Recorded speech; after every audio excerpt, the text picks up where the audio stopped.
اللہ اللہ اللہ اللہ۔ آج ہم خدمت کے جذبے رکھتے ہیں، اور جس طرح ہم خدمت کرتے ہیں بعض اوقات ہم لوگوں کو کہتے ہیں کہ یہ ترغیب کے لیے ہے۔ یہ ترغیب نہیں ہوتی، یہ تذلیل ہے غربا کی۔ یہ سوشل میڈیا پہ آپ لوگ بھی دیکھتے ہو کہ ایک خاتون کو وہ آٹے کا تھیلا دینے کے لیے 20 آدمی کھڑے ہیں، اور وہ خاتون سر جھکا کے کھڑی ہے اور دوسری طرف آنکھوں میں چمک ہے۔ یہ جھکی ہوئی آنکھیں نہ جانے اپنے خدا سے وہ خاتون کیا کہہ رہی ہوتی ہے، اور یہاں نفس کے حظ کے لیے اس کو ہم نے ترغیب کا نام دیا۔ اور ہم اکثر ان سڑکوں پہ دیکھتے ہیں اتوار والے دن تماشا لگا ہوتا ہے، غربا کی بیٹیاں اور بوڑھی مائیں اور بوڑھے بزرگ لائن میں کھڑے ہوتے ہیں۔ انہیں ٹائم 8 بجے کا دیا جاتا ہے، اور نواب کا پتر 10 بجے خود آتا ہے، اور سب سے پہلے وہ چائے لیتا ہے، پھر اخبار پڑھتا ہے، اور وہ باہر دھوپ میں کھڑے ہیں۔ اچانک لائٹ غائب ہوتی ہے تو وہ ملازم پہ برستا ہے کہ ابھی تک جنریٹر کیوں نہیں چلا، مجھے یہاں گرمی لگ رہی ہے، تجھے اے سی میں بھی گرمی لگ رہی ہے، اور جو باہر غریب اللہ کی مخلوق دھوپ میں مر رہی ہے وہ تمہیں نظر نہیں آئی؟ اللہ ایسی سخاوت کو ایسے مخیر حضرات کے منہ پہ مارے گا۔ اور ابو بکر خدمت کے لیے جاتے ہیں، جذبے کیسے ہیں؟ ایسے وقت میں جاتے ہیں جس وقت میں اللہ کے علاوہ انہیں کوئی بھی نہیں دیکھتا، خدمت کر کے آتے ہیں۔ کیا ہمارے اندر یہ جذبے ہیں؟ اور ہم تو 500 کا نوٹ بھی دیں تو ہزاروں لوگوں کو دکھاتے ہیں، ہم آٹے کا تھیلا دیں تو ذلیل اور رسوا کر کے دیتے ہیں۔ اور وہ کتنے بڑے لوگ ہیں یار، خدمت کرنے کے لیے جاتے ہیں، پاؤں میں جوتے بھی نہیں کہ کوئی میرے قدموں کی آہٹ کو بھی نہ سن لے۔ یہاں ایک توجہ یہ بھی آپ کی چاہوں گا، حضرت ابو بکر فرماتے ہیں کہ کہیں کسی کے نیند میں خلل نہ آئے میرے قدموں کی آہٹ کی وجہ سے۔ آج ہمسائے ہماری شرارتوں سے محفوظ نہیں۔ ہم نے ڈیک آن کیا، ہمسایہ صرف بیچارہ اتنا ہی کہتا ہے یار تھوڑی سی آواز آہستہ کر لو۔ وہ کہتا تمہیں کیا تکلیف ہے، میرے گھر میں چل رہا ہے، تمہیں کیا تکلیف ہے؟ یہ ہمارے یہ رویے ہیں صاحب۔ اور وہ کتنے بڑے لوگ ہیں چھپ کے خدمت کرتے ہیں صرف اللہ کی رضا کے لیے۔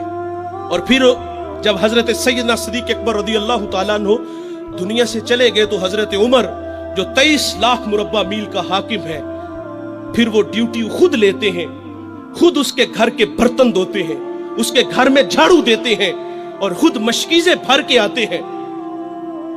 اللہ نے آپ کو اگر خدمت کا جذبہ دیا ہے، آپ خدمت کرنا چاہتے ہیں تو اس انداز سے کرو کہ دائیں سے دو بائیں کو خبر نہ ہو۔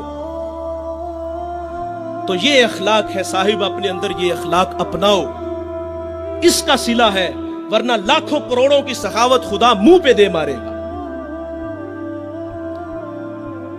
تو ایک زمانہ ہمارے اوپر ایسا گزرا ہے کہ لوگ ایک دوسرے کا احساس کرتے تھے۔ یہ بغداد کی کہانی ہے، ایک شخص صرف یہ دیکھنے کے لیے آتا ہے کہ یہ لوگ عزت کیوں اتنی زیادہ پا گئے ہیں۔ اس نے ایک ہوٹل سے کھانا کھایا، وہ مسلمان نہیں تھا، اور سامنے ٹیبل پہ ایک جوان بیٹھا تھا، وہ مسلمان ہے۔ اس نے محسوس کیا کہ اس کا تعلق ہمارے شہر سے نہیں ہے۔ خیر کاؤنٹر پہ جا کے اس کا بل دیا، اور اس صاحب نے کھانا کھایا، بل دینے کے لیے کاؤنٹر پہ گیا تو کہا آپ کا بل ادا ہو گیا ہے۔ کہا یہاں تو مجھے کوئی جانتا نہیں، میں اجنبی ہوں۔ کہا ایسے ہی ہے، ایک مسلمان تھا اور اس نے آپ کا بل دیا اور چلا گیا۔ رکا اس لیے نہیں کہ آپ شکریہ کے لیے آگے بڑھیں گے، تو اس نے یہ بھی اپنے لیے مناسب نہیں سمجھا کہیں یہ نفس کی غذا نہ بن جائے۔ وہ اس بات سے متاثر ہوا، پھر ایک دکان پہ گیا، اسے کوئی چیز چاہیے تھی۔ جب دکان پہ گیا تو اس نے کہا یہ چیز مجھے چاہیے، قیمت طے ہوئی تو دکاندار پتہ کیا کہتا ہے؟ وہ کہتا ہے بھائی اسی معیار کی، اسی قیمت میں وہ جو سامنے دکان ہے، اگر یہ چیز تم اس سے خرید لو تو تمہیں کوئی اس پہ اعتراض تو نہیں؟ کہا مجھے چیز چاہیے۔ وہ سامنے دکان پہ گیا، اس نے وہ چیز خریدی، خرید کے جانے لگا، لیکن یہ تجسس تھا، اس نے ایسا مجھے کیوں کہا؟ یہ خود بھی تو نفع لے سکتا تھا، فائدہ تو اسے بھی ہو سکتا تھا، لیکن اس نے مجھے اس کے پاس کیوں بھیجا؟ دوبارہ پھر پلٹتا ہے اور آ کے کہتا ہے بھائی وہی معیار ہے، وہی قیمت ہے، لیکن اس کے پاس بھیجنے کا مقصد کیا تھا تیرا؟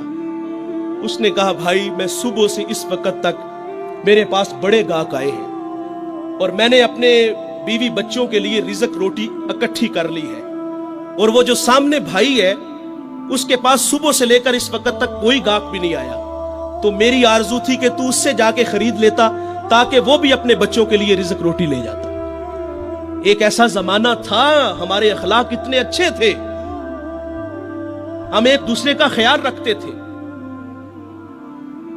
آج تو ذلیل کرتے ہیں۔ تو حضرت عمر رضی اللہ تعالیٰ عنہ کے پاس ایک مقدمہ آیا بڑا عجیب سا، ایک صاحب نے زمین خریدی اور ایک نے بیچی۔ جس نے زمین خریدی اس نے ہل چلایا تو اس سے خزانہ نکلا، اور وہ خزانہ لے کے جس سے خریدی ہے اس کے پاس آ گیا اور آ کے کہتا ہے کہ بھائی میں نے زمین خریدی ہے، زمین کے پیسے دیے ہیں، اس خزانے کے پیسے نہیں دیے، یہ آپ مجھ سے لے لو۔ اور جس نے بیچی ہے وہ کہتا ہے بھائی یہ تمہارے مقدر، یہ میں نہیں لوں گا، یہ تمہارے ہی ہیں۔ ان کا آپس میں تنازع ہوا، حضرت عمر کے پاس آ گئے، وہ دے رہا ہے وہ لے نہیں رہا۔ آج بھائی ایک انچ پہ ایک دوسرے کو قتل کر رہے ہیں، آج ایک انچ پہ بھائی جیونا مرنا ختم کر رہے ہیں اپنے بھائی سے، اپنی اولادوں کو بھی نصیحت کر کے جاتے کہ چچا کو منہ نہیں لگانا۔ اور ادھر کیا ہے جو رسول اللہ نے اخوت کا درس دیا تھا ان قوم کو، ان لوگوں کو، اور وہ کتنے اچھے لوگ ہیں، وہ خزانہ دے رہے وہ لے نہیں رہا۔ حضرت عمر رضی اللہ تعالیٰ عنہ کے پاس فیصلہ آیا تو آپ نے فرمایا تم دونوں صاحب اولاد ہو؟ کہا ہاں۔ ایک نے کہا میری بیٹی ہے، جس نے زمین بیچی تھی اس کی بیٹی تھی، جس نے خریدی تھی اس کا بیٹا تھا۔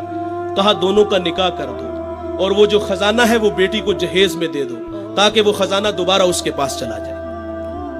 تو اللہ سے دعا کریں کہ اللہ ہمیں اچھے اخلاق عطا فرمائے۔ جو کہا سنا اللہ ہم سب کو عمل کی توفیق عطا فرمائے۔